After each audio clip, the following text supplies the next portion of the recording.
year thing right now. We're in an MMO space. It's not really anything special or good right now. It seems like everybody is No. trying to get out of the MMO genre, and either you go like with old school MMOs that kind of work for many years, or you go for like new gen MMOs that has a bunch of issues, have a lot of optimization, have a lot of full win in it, or upcoming MMOs that doesn't look too good, but might turn out to be much better. We don't know yet, but I have really high hopes for it. So as a New World player, of course, I'm going to tell you guys to on Liberty because that's the game I play. However, the nice thing about it, it is completely free. So if you want a free game, you want to test something, you play something out there, a new MMO releases will be more similar to New World.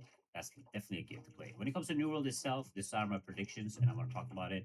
Is there's a reason they're not selling this game away, right? They could have just sold it to developers or talked about like we're going to try to give it away if people want to take over the project. But I do think that once they have developed their AI thing that they're talking about, and many years down, maybe they're just keeping it around so they can have one of these bumps again, like suddenly release, oh, New World is coming back 2028.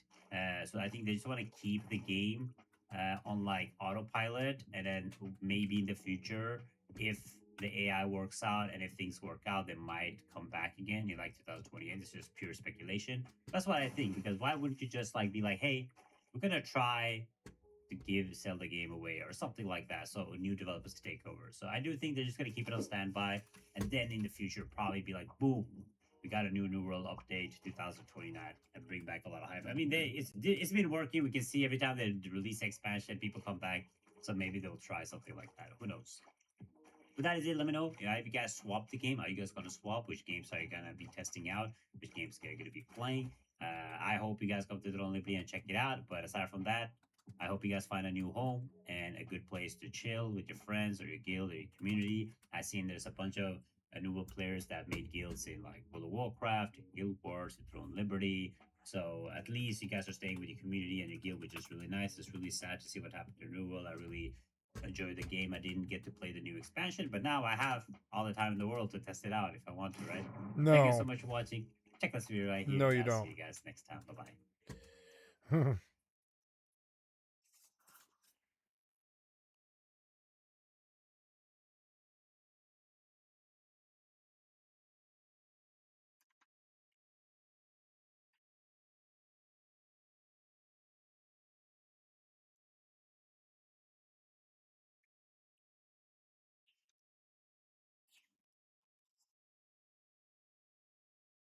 Halo Battle Royale.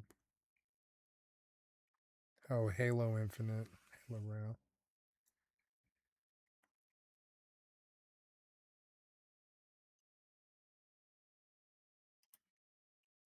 New World is over.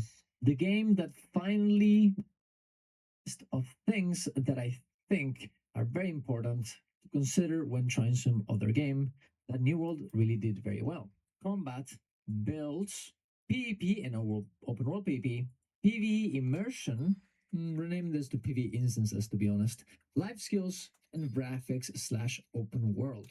First of all, the combat. This action kind of Dark Soulsy gameplay is not something you usually see, so it's very important to find something that has more or less the same feeling.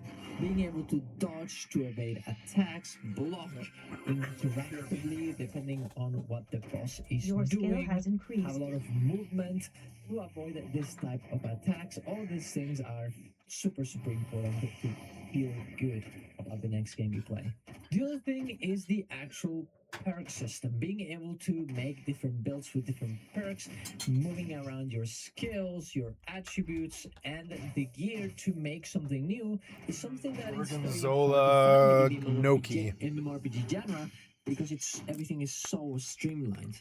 But finding something that actually has something interesting here a little bit like an ARPG, but not too much, is also very important. It having a good PvP as well is very important.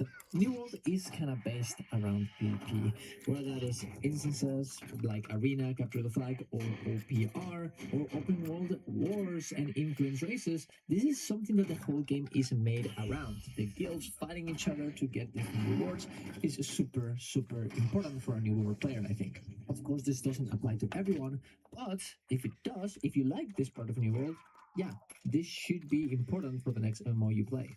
PvE instances in New World are also beautiful, full of detail, full of very cool bosses and lore, encounters that are super engaging and fun, and just perfect for the type of instance they're doing. This is combat, and for this, I think the main game that is the closest to it is something like Black Desert. It has dodges, it has a very action combat type of game. It is way, way, way more flashy, but realistically, there's nothing really in the MMORPG genre that is even close to this. You can find other types of games like Elden Ring that have something similar, but in the MMORPG genre, it's a bit harder. I think Elden Ring Night Rain is kind of a good option because it has something like online, but also not really. And I will talk about the combat of other games, and they do have comparisons. But I think like Black Desert is the best choice if you only care about combat. It's a pretty cheap game. It's like $5 to start with. It does have a good amount of pay to win, so definitely consider that. It does have some PvP and open world PvP, but this is mainly for people who have indeed engaged with an insane amount of grind or, well, swipe their card, and they don't really have a lot of interesting instance content. So, is it the best choice? No, but it is a choice you can indeed take. I will say though, Black Desert is not like the most popular game, and definitely not the No. most developed. It doesn't get that much content, but because it comes from Korea, realistically, it's gonna stick here for a long, long time.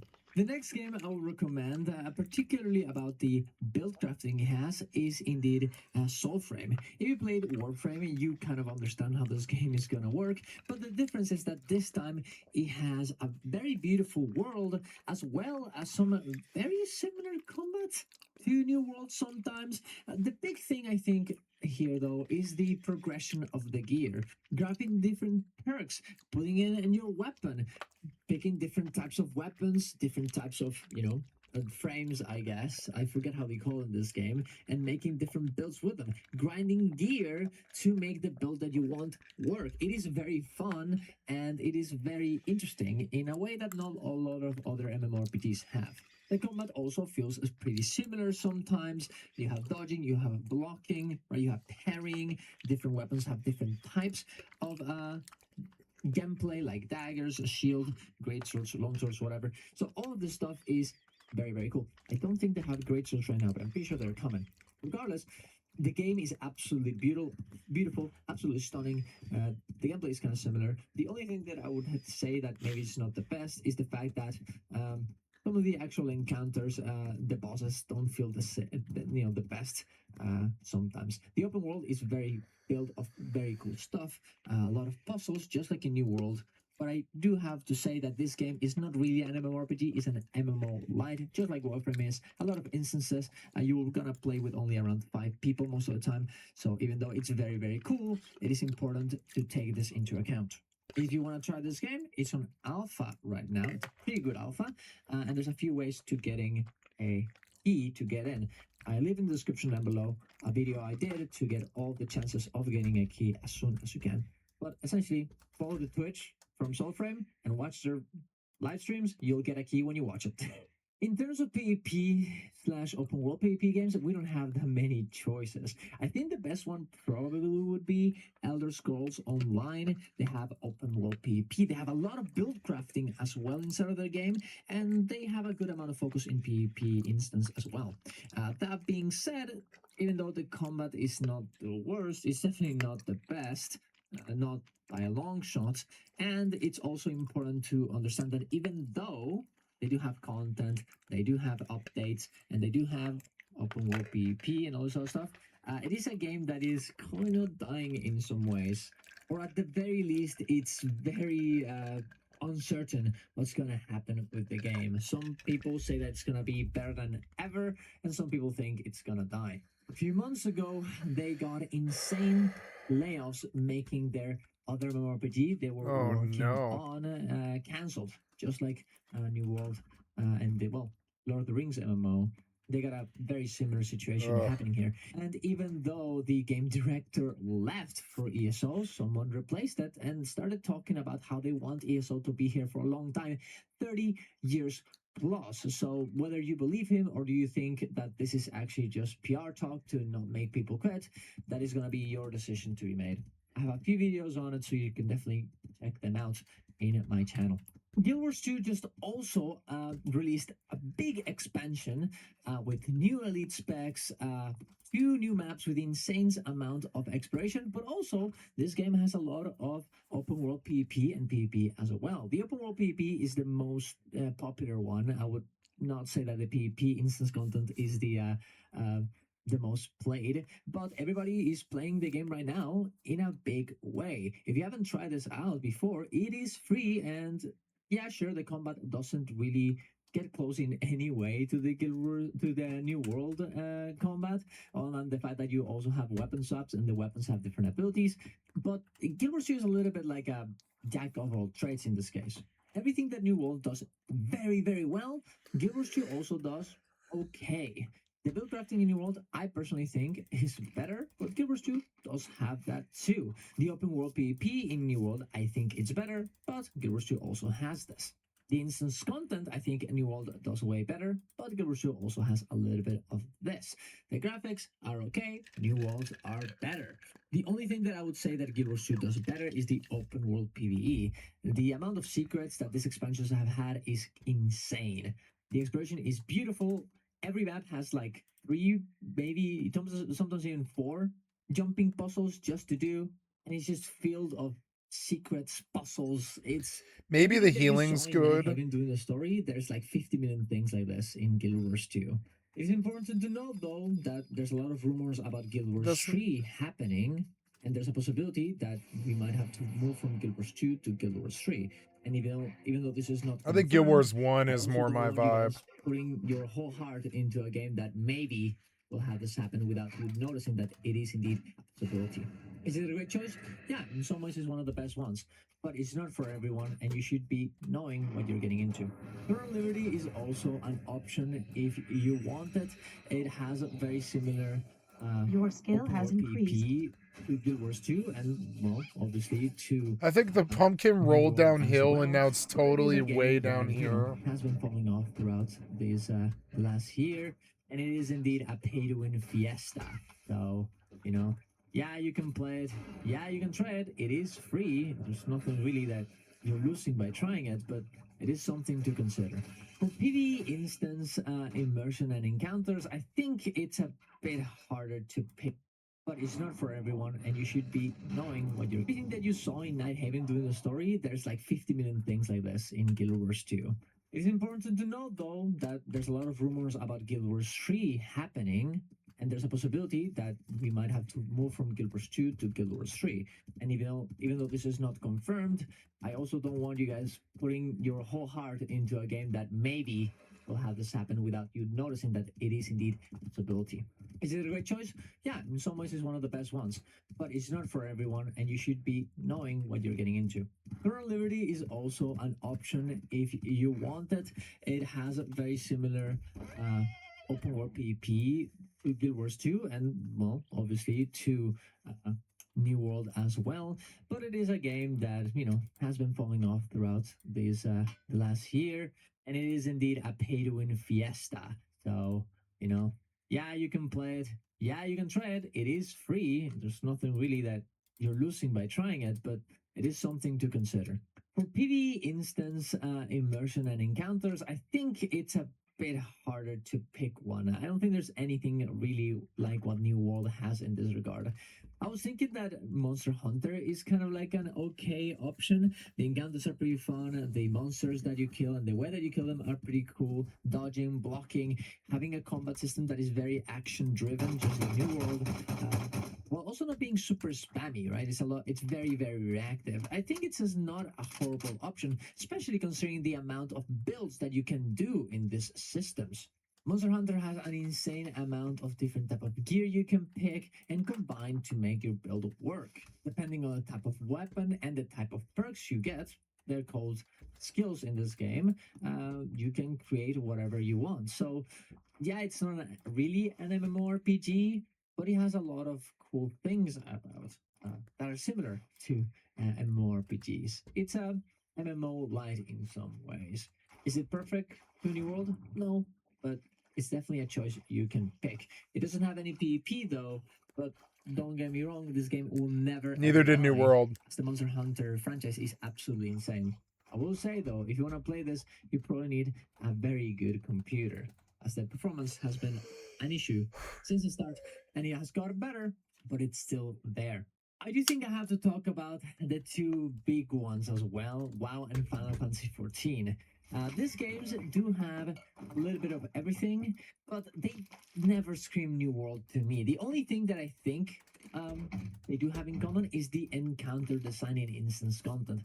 Both of these games have absolutely insane encounters, very immersive, very, filled of detail whenever you're going through their dungeons and raids.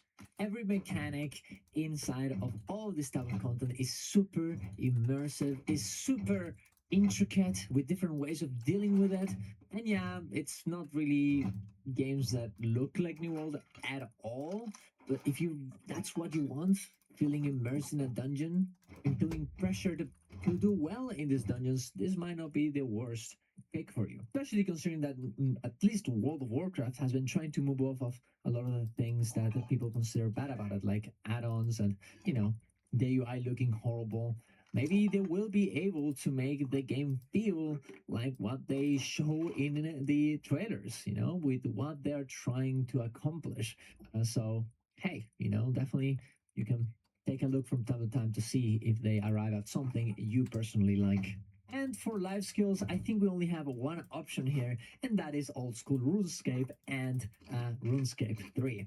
Both of these games, the main point of the game is to do life skills. No other MMO has ever done it better. It is a true MMO, and if this is New what World you did it like, and better. just chopping trees over and over again to make gold, yeah, this is definitely the New game World did for it better. you. Both games are kind No. of popping off right now. Also, as getting a new type of skill, selling, and RuneScape 3 trying to remove the pay to win from it. So who knows? Maybe you will like this game. That being said, the graphics, of course, are not the best. It's isometric, so you look from top to bottom. So yeah, this is the only part that RuneScape will have in common with New World. But it is important to note that if you like this about New World, this might be a very good option. For open world, I think the only game that, other than Guild Wars 2, because it's kind of like a jack of all trades, the only game that made me think of New World was Where Winds Meet, a new MMO, kind of, Ugh. because it's kind of like a single player game that also is an MMO. It's very weird, and we're gonna have to see when MMOs that you might be interested in. Arcade Chronicles being one of them, a new MMORPG. Arcade could be good. I thought Arcade was good. It just didn't have good combat. It was like this weird knockoff, sort of popcorny WoW combat that wasn't good. But maybe if I don't know. I think they are not bad developers. I've seen them. I've seen Arcade, and I think it's not the worst game. Coming back from Arcade, a kind of sequel, but it is also important to note that even though first of all, we don't really know a lot about this game, the developers have said that they want to move off of what Arcade was. They don't want to make a PvP game, they want to make a PvE game. So if you like Arcade, I the don't. best option, as it did have a lot similar to New World, but the combat might be kind of close, and maybe Yeah, if they make the combat like New World, yeah, I would do Arcade. Yep. Good like New World instance. Maybe the Arcade will be You it. also have Chrono Odyssey, the game that looked absolutely amazing and that ended up being a complete meme after it actually got launched. Well, the beta got launched. The game had insanely bad reception by his clunky combat, the whole awful graphics and performance, and they were absolutely right. All of the things were correct. That being said, Chrono Odyssey in paper is essentially just New World.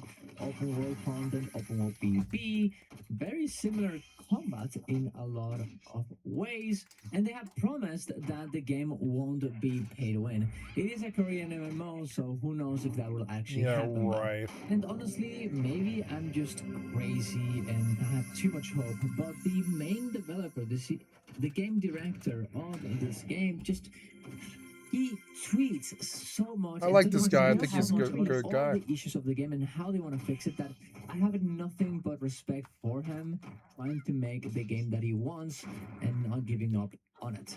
I will absolutely try this game and give them a fair shot. And considering how similar it is to New World, I think you should too, at the very least, to see if it works out for you. I mean, the game even copied one of the actual settlements from New World into their game. The inspiration is uncanny, and for better or for worse, well, it seems like it may be the closest game to a New World that we'll have. Ion 2 is also coming out next year, and it does have a lot of, cool, interesting things, cool combat, skill very has beautiful increased. graphics, very beautiful open world, and also some PvP content. But it will be pay to win slop, so am I gonna really try this out or recommend it even? No. The same thing goes for something like Ashes of Creation.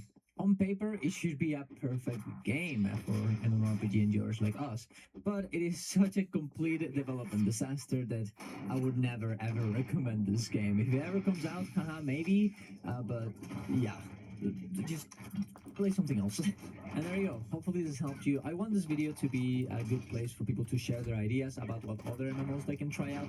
So if you get any problem with what I said, or of course if you have other suggestions of games that you think would be good for a new world player, please let me know in the comments down below. I'm interested to see your opinions, and hopefully we can make it better for a horrible situation. I mean, we can Your get some skill sort of, has I won't increased. even say silver lining, but make it just a little bit less bad for us. So hopefully this help you. Subscribe to the channel. See you guys around. Love you all. Ciao, ciao. Your skill has increased.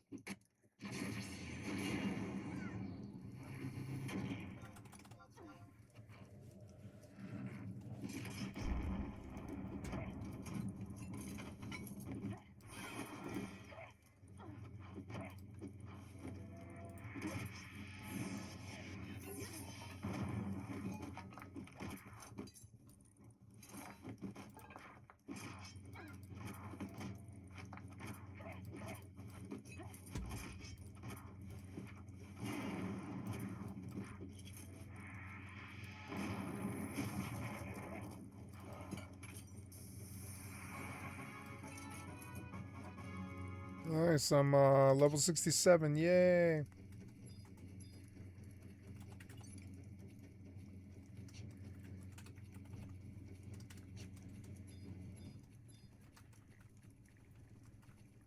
I don't have to sit down, yay.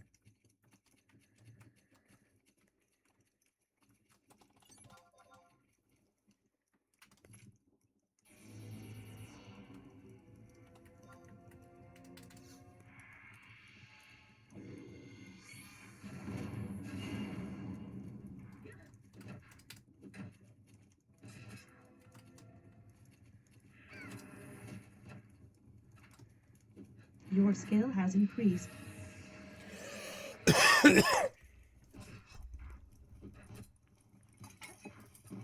Your skill has increased.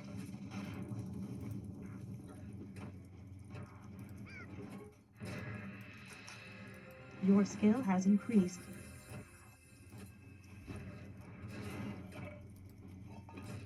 Your skill has increased.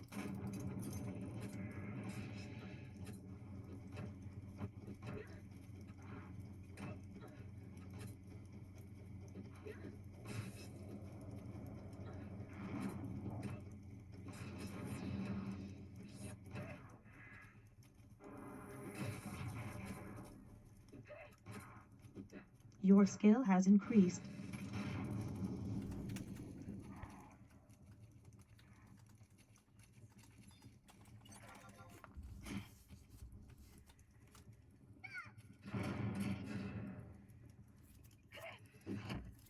Your skill has increased.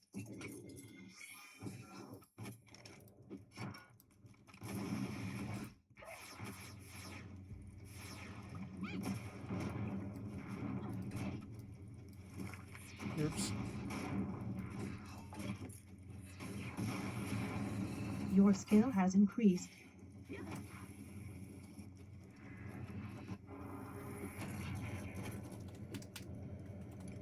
Your skill has increased.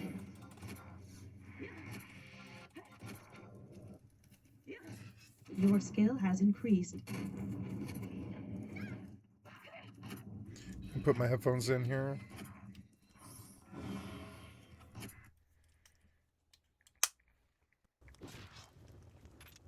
There we go. 1000 XP, not bad.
Your skill has increased. Your skill has increased.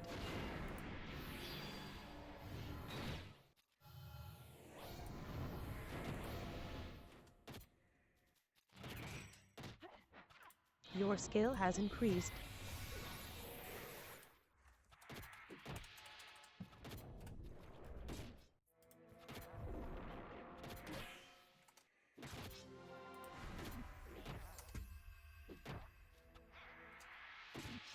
Your skill has increased.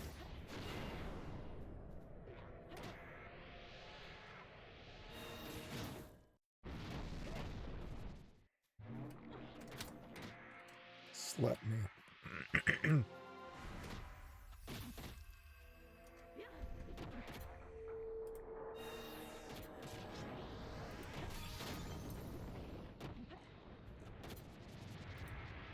It's been almost a week since the news of New World never getting any more big up. Your skill has increased.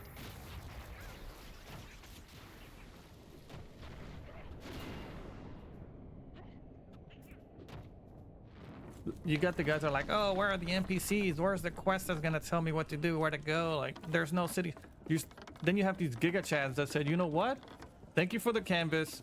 We're gonna paint a masterpiece. And the fact, first of all, they have to be. You got the guys that are like, oh, where are the NPCs? Where's the quest that's gonna tell me what to do, where to go? Like, there's no city. Then you have these giga chads that said, you know what? Thank you for the canvas. We're gonna paint a masterpiece. And the fact, first of all, they have. If I had to guess, because I also used some Steam gift cards, I probably spent about $15,000. This whole time I thought I spent 25 grand. I only spent about like 13 and a half to 15. My number of, if I had to guess, because I also used some Steam gift cards, I probably spent about $15,000. This whole time I thought I spent 25 grand. How pay to win is it? It's not that bad. Truly, it's not that bad. Let me kind of tell you how it was when I last heard about it. First of all, the pay to win was so bad that people didn't like it because they wanted more. So that's a good start. And then second, it was so extreme that you'd pay like thousands of dollars for 1% power. So nobody would do it because like that's ridiculous. You're not paying like thousands of dollars for like 20% power. It was like mini gains. How pay to win is it? It's not that bad. Truly, it's not that bad. Let me kind of tell you how.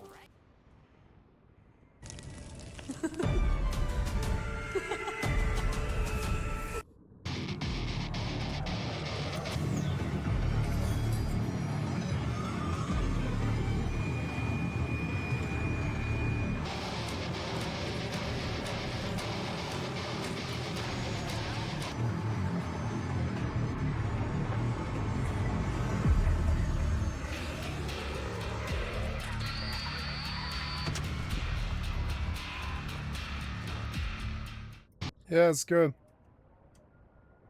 I didn't know you could do that.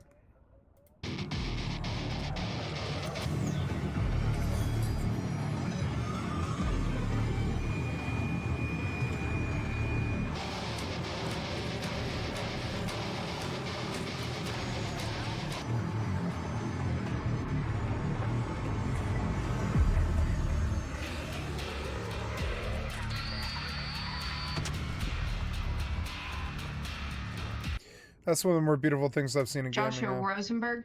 It was awesome. Yo, your brakes are insane. No, I just insta stop. Yeah. Look, watch. Yo, what the fuck? Do it again. Yeah. It's funny as hell. Another go. What'd I do? I'm gonna show you. Hold up. I'm ready.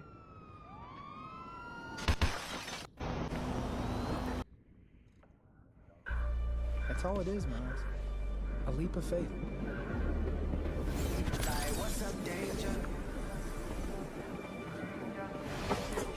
What? That's all it is, Miles. A leap of faith.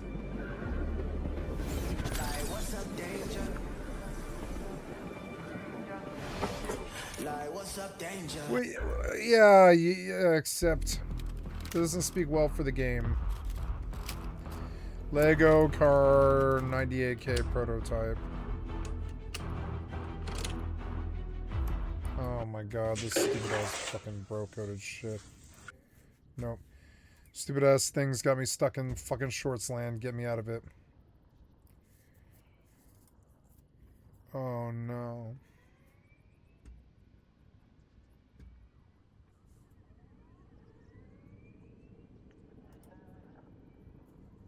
Every year, the indie graveyard piles higher. Failed Kickstarters, abandoned early access projects, scammy survival games that vanish the second the devs cash out. I'm looking at you, Project Leet.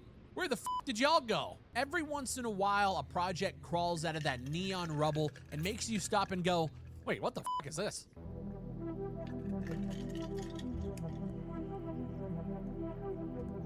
Beta decay.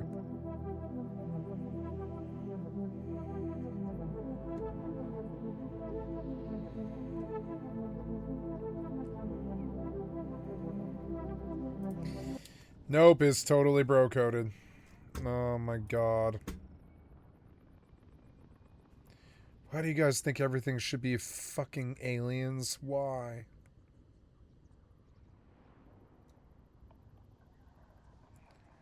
I'm spiraling out of control.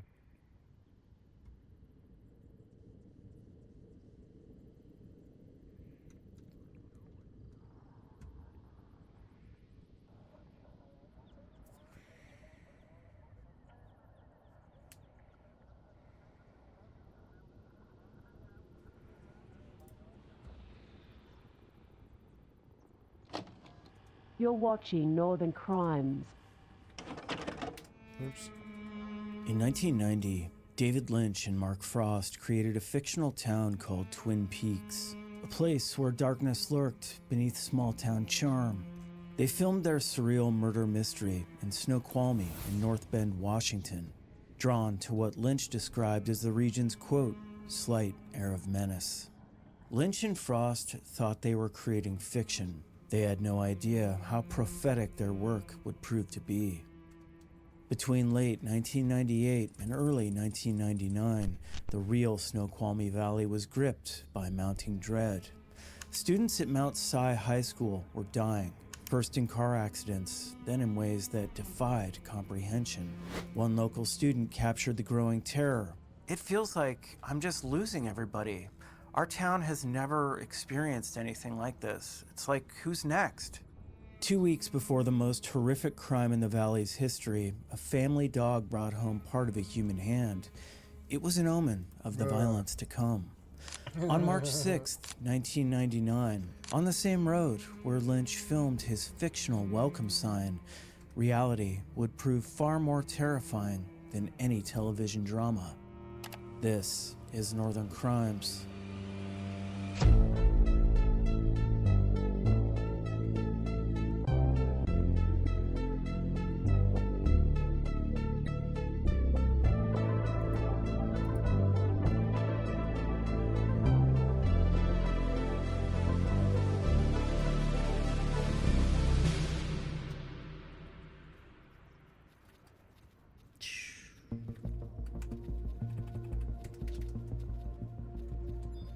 The Snoqualmie Valley has always been a place where secrets lay buried beneath the surface.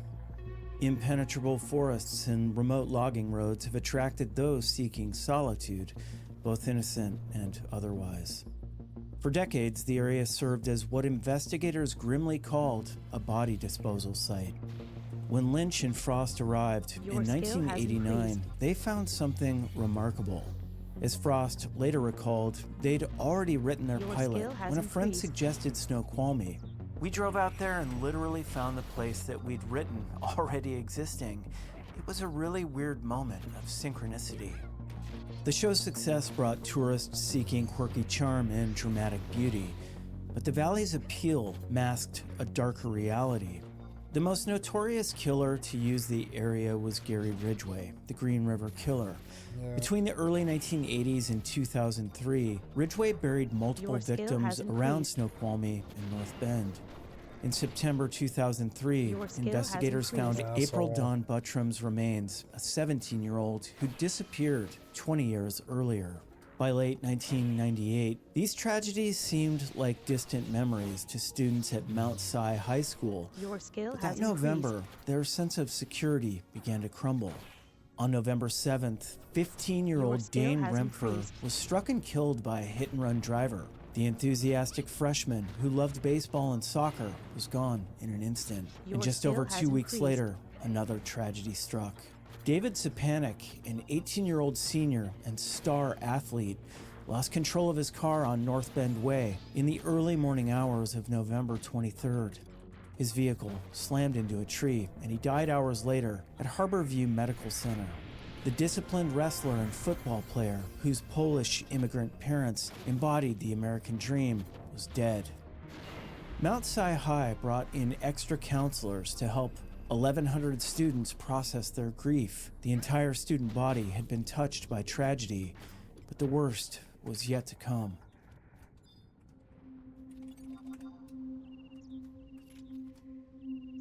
The house on Southeast Rennick Road looked unremarkable.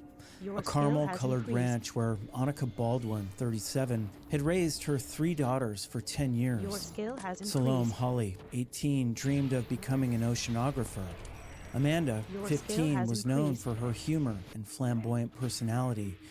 And Melissa, 13, was Your the skill baby of has the increased. family. Annika worked as a nursing assistant and newspaper carrier to support her family. The girls were active in school and church, but some friends Your noticed skill has Amanda increased. seemed anxious about her grades, worried her new stepfather might punish her for not achieving perfection. That stepfather was Dava Cross, 41, who'd married Annika in December 1998. Cross was largely unknown to the community, quiet with a slew of beat-up cars and a tendency to speed down the road. Cross had a complicated past. Born David Mark Watt, he'd legally changed his name in 1990. Twice divorced with children from previous marriages, his custody agreement included a troubling stipulation that he, quote, shall not consume alcohol or any other mood-altering substance while the child is in his care, end quote. On March 6th, 1999, what should have been an ordinary Saturday became unimaginable. Around 8:15 a.m., Cross began a rampage, using kitchen knives to attack his new family. When deputies arrived hours later, they found bodies in 3 different rooms. Several knives were recovered. This wasn't a crime of passion. It was methodical, brutal, and calculated. But the most chilling aspect wasn't the violence itself. It was what happened afterward and why one family member survived. 13-year-old Melissa was sleeping in the top bunk when screams from the living room awakened her. Through the chaos, she heard her mother ask, "What are you going to do? Kill me?" Amanda hurried to lock their door, but footsteps approached. The door flew open. Cross stood there with a knife raised above his head. Melissa watched in horror as her stepfather stabbed her sister. Melissa pulled a blanket over her head during the attack. When she looked again, Amanda was crying for an ambulance, but Cross just stood there in the doorway. Melissa pressed a damp washcloth against her sister's thigh wound before Amanda passed out. Cross ordered Melissa to shower. She stood under the water for what seemed like an hour, terrified he would come in and kill her, but also afraid to get out. What followed was 5 hours of psychological torture. Cross watched television, home shopping, basketball, even chuckling at movies. 2 bloody knives lay on the dresser. When Melissa tried to grab the remote, he struck her in the face. Most disturbing was how calm Cross appeared. He smelled of alcohol and talked casually, complaining about Melissa's sisters and professing love for her mother, speaking about them in the past tense. Cross carried Melissa to the kitchen for champagne, ordering her to shut her eyes so she wouldn't see the blanket-covered bodies. She could tell he was stepping over things as he walked. Finally, Cross fell asleep. Melissa ran to a neighbor's house, then to a friend's, where she knew about a hidden key. When the friend's family returned, they immediately called police. Deputies found Cross sitting on his bed, calmly smoking a cigarette, surrounded by 3 bodies.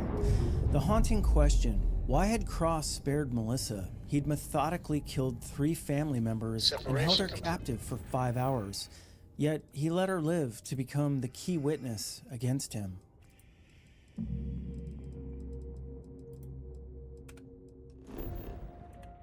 When students arrived Monday, March 8th, they walked in quietly, many in near silence. The school had lost 2 students in car accidents, and now 2 more were murdered in their own home. Students wore butterfly clips like Amanda had, a tribute to the girl adored for her kindness. Counselors and chaplains helped process the unthinkable tragedy. Cross was charged with 3 counts of first-degree murder. In October 2000, he pled guilty in exchange for life in prison. But Pierce County prosecutors filed separate charges seeking the death penalty. At sentencing, Russell Sang, father and grandfather of the victims, addressed Cross. You've committed the most heinous crimes imaginable. You've taken the lives of 3 beautiful and defenseless girls. Cross's courtroom behavior was as disturbing as his crimes. When given the chance to explain his actions, he simply said, "I think I would like to fire my attorneys right now," then made a circular motion indicating he wanted proceedings wrapped up. In October 2002, Cross was sentenced to death by lethal injection. The sentence would later be commuted to life without parole when Washington abolished capital punishment. The legal resolution couldn't erase the trauma. While tourists continued visiting Tweed's Cafe for damn fine coffee and cherry pie, locals installed better locks and looked over their shoulders constantly. The fictional evil of Twin Peaks had been entertaining. The real evil was terrifying.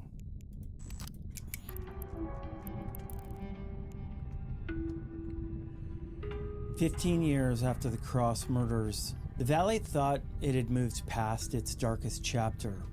But on February 12, 2014, tragedy struck again. A man walking near Kimball Creek Bridge made a heartbreaking discovery. A newborn baby girl abandoned on the roadside.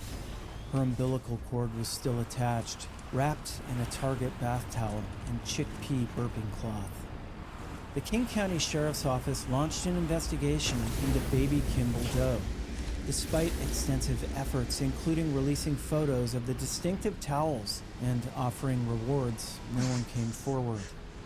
Valley residents created a memorial at the site, a wooden hut protecting flowers, toys, and gifts. The memorial grew to include 14 stuffed animals, a homemade doll, and a wooden cross with a Bible verse.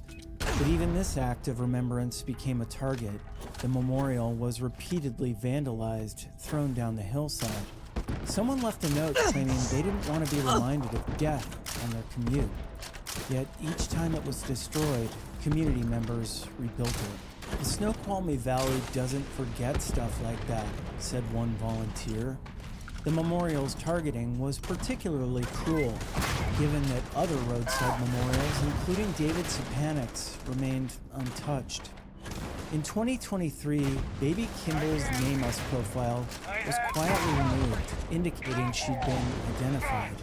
But authorities withheld her real name and circumstances, leaving incomplete closure. Today, tourists still flock to the valley, seeking Twin Peaks' quirky charm. They pose at the welcome sign and cherry pie, mostly unaware of the real tragedies that unfolded here. Lynch and Frost created a fictional world where evil lurked beneath the swamp of normalcy. They thought they were crafting entertainment. Instead, they created a documentary. Reverend Marty Benedict worked at Salish Lodge during Twin Peaks' premiere and later served as chaplain for emergency services. His church parking lot was used for the 2017 revival filming. He presided over baby Kimball's funeral and counseled cross-murder families, witnessing both fiction and reality intersect. Prosecutor Mark Lindquist described a self-perpetuating myth. Once a place becomes known for certain crimes, it attracts more of the same. The valley's proximity to Seattle, dense forests, and remote roads made it ideal for those seeking to hide evidence. For residents, the history is inescapable. They drive past baby Kimball's site, the cross house, accident locations. Beauty intertwines with tragedy. The haunting question of who's next still echoes. It's born of trauma, but also recognition that in a place where fiction and reality blur, vigilance is the price of safety.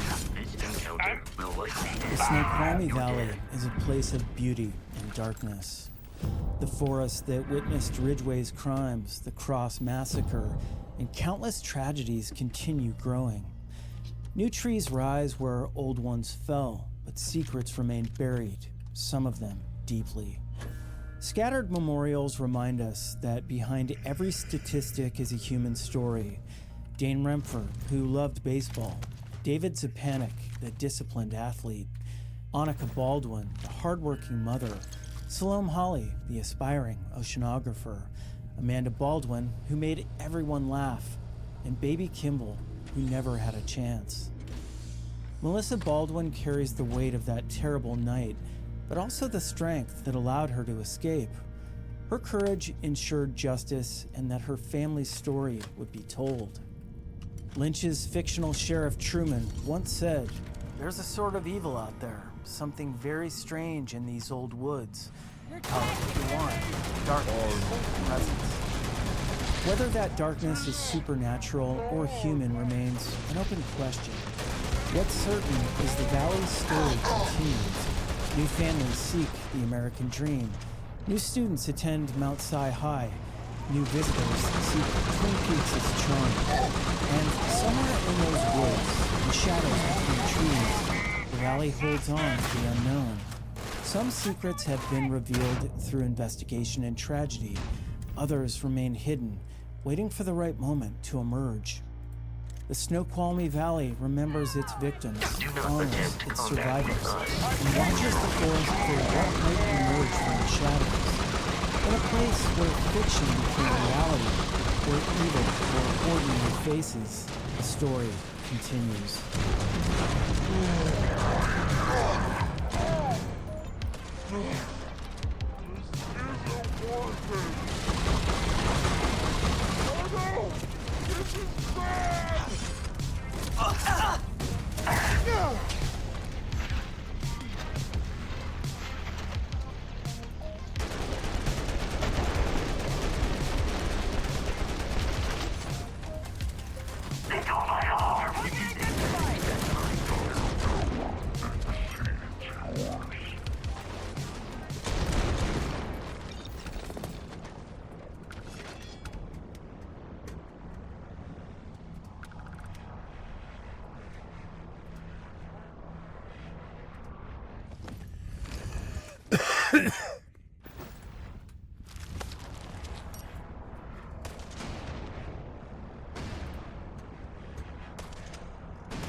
Give me some cover! Oh God, they got my arm! I'm under heavy fire! My eyes! It is useless to attempt defeating us.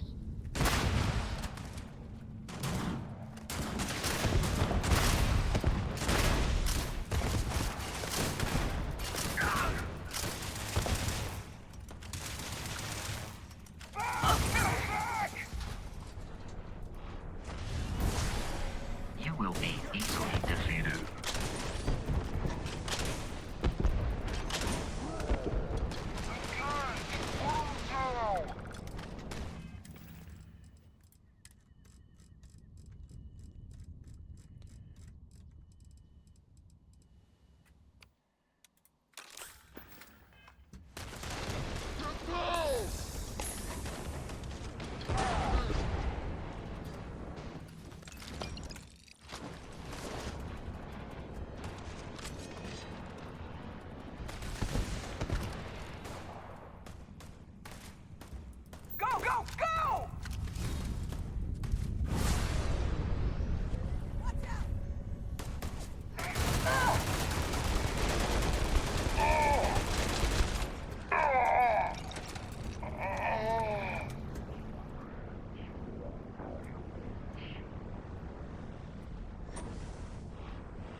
Corco, that room of yours better be clean next time I go in there.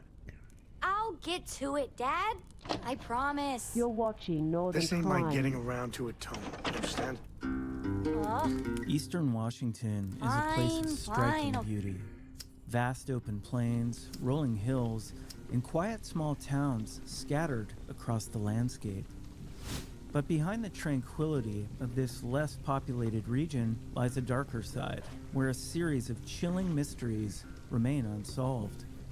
In this oftentimes overlooked part of the state, where the distances between towns stretch for miles, disappearances and murders can go unnoticed for years, sometimes decades. It's a place where secrets can remain buried, yet each of these cases is a puzzle, and in the end, someone holds a key. This is the true story of 5 cold cases from Eastern Washington, and this is Northern Crimes.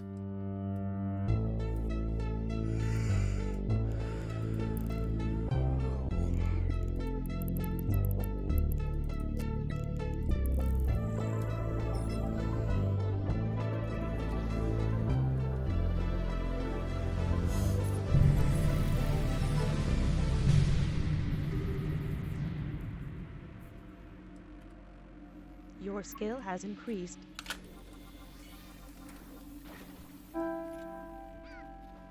On a warm spring afternoon in 1979, 12-year-old Christina White Your made a skill phone has call to her increased. mother, I would not mind if feeling we returned unwell to bed after a day at the sometime Asotin County soon. Fair.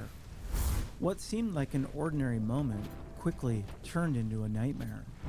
Christina vanished without a trace, sparking one of Washington's most enduring and unsettling cold cases.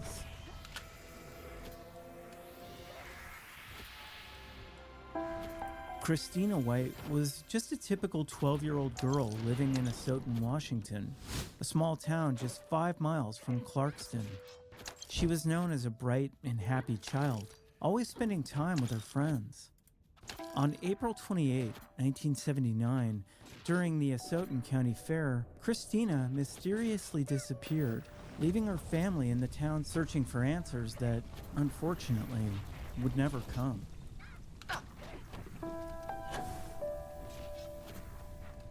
On the day she disappeared, Christina had gone to watch a parade and later went to a friend's house to help with their horse.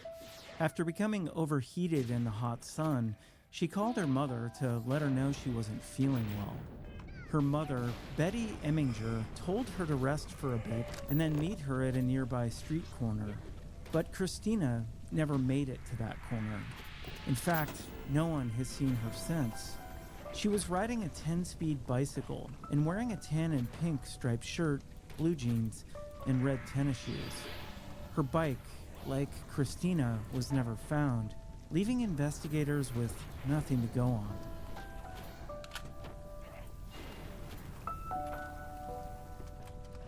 Despite an intense investigation, no solid leads ever emerged.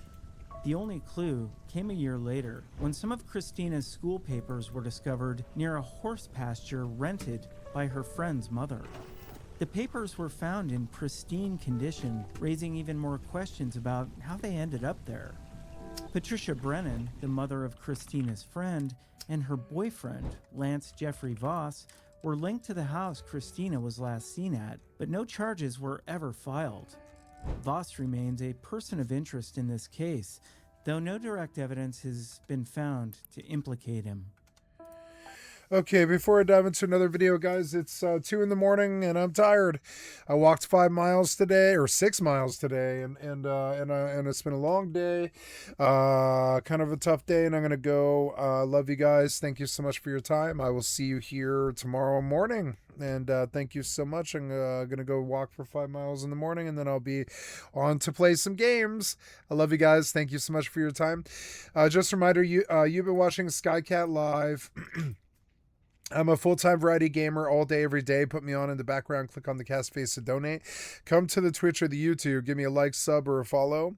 And, I have thousands of videos on my YouTube channel, which is reflected here. And you can see today's session or any of my other sessions on my YouTube channel. And I want to say thank you for your time. And so I'm going to go into post. I'm going to end this video here so I can post my videos. Today's videos. And I'm going to end this recording now.